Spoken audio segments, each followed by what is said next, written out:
I remember the day I first told my family I was going to change the world. I was barely out of college, fresh-faced and full of fire, standing in the cramped kitchen of our little house.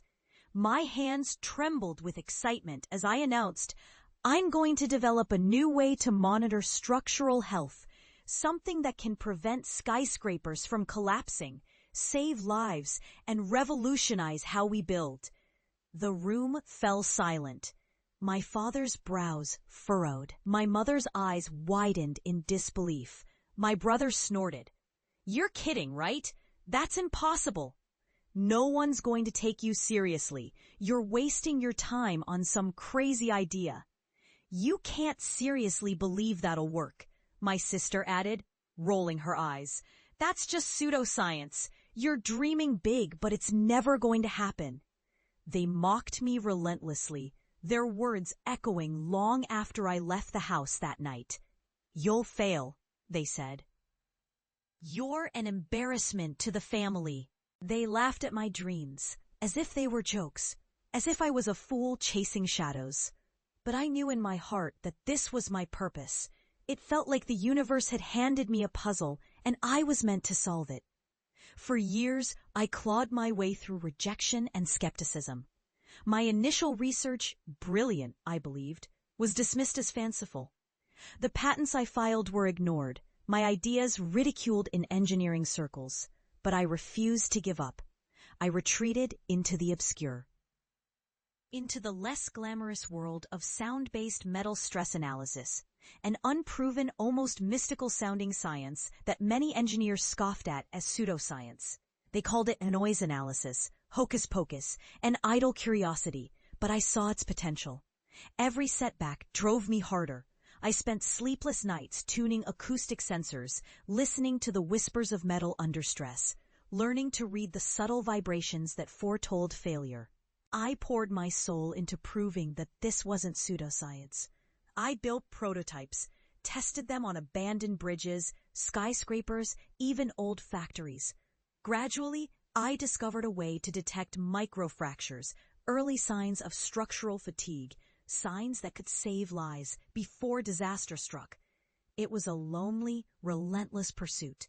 Sometimes I wondered if I was chasing ghosts, if my family's words had been right all along.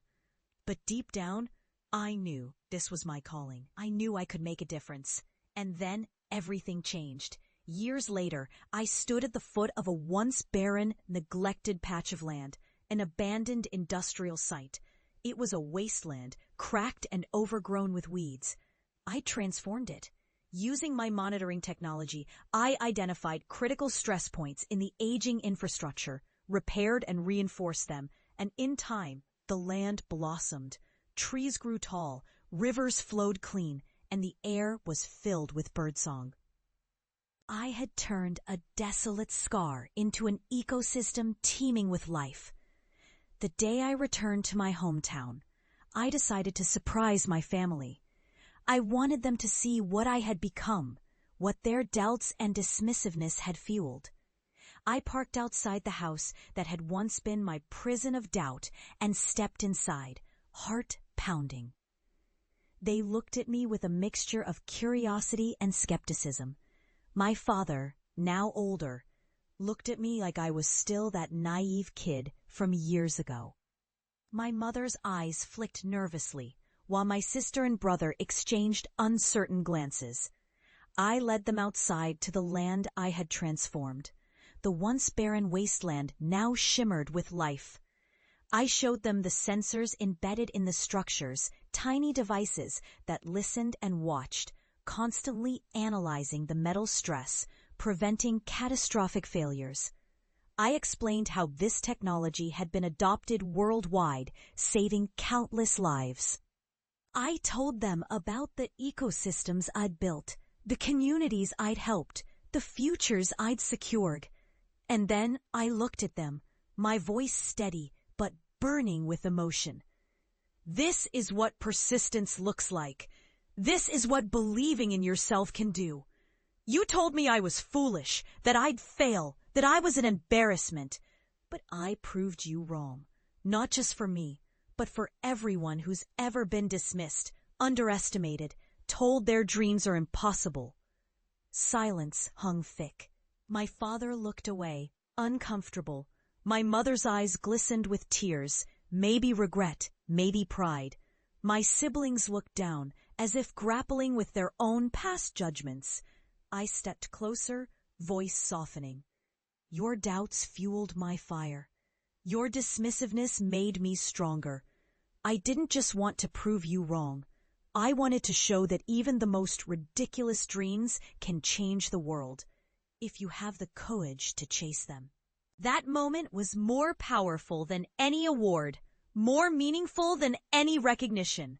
It was a reckoning, a truth that finally settled in their hearts. And as I watched their reactions, I realized something profound. Sometimes the greatest failures, our family's doubts, the mockery, the setbacks, are merely the universe's way of testing our resolve.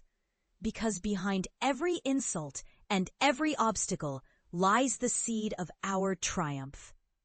They thought I was an embarrassment, yet I became a symbol of resilience, of innovation, of hope. I turned away from them, looking at the thriving land I'd cultivated. This, I said, is just the beginning. The world needs more dreamers who refuse to give up, who turn mockery into motivation. Remember that. And I left them there, knowing that I had finally shown them, and myself, that the true failure is giving up on your purpose, that the universe rewards those who persist, who believe, who dare to transform their scars into triumphs.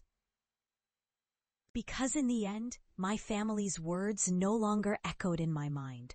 Instead, I carried the quiet, unshakable truth that my relentless pursuit was never about impressing them. It was about becoming the person I was always meant to be, and that, I know now, is the real victory.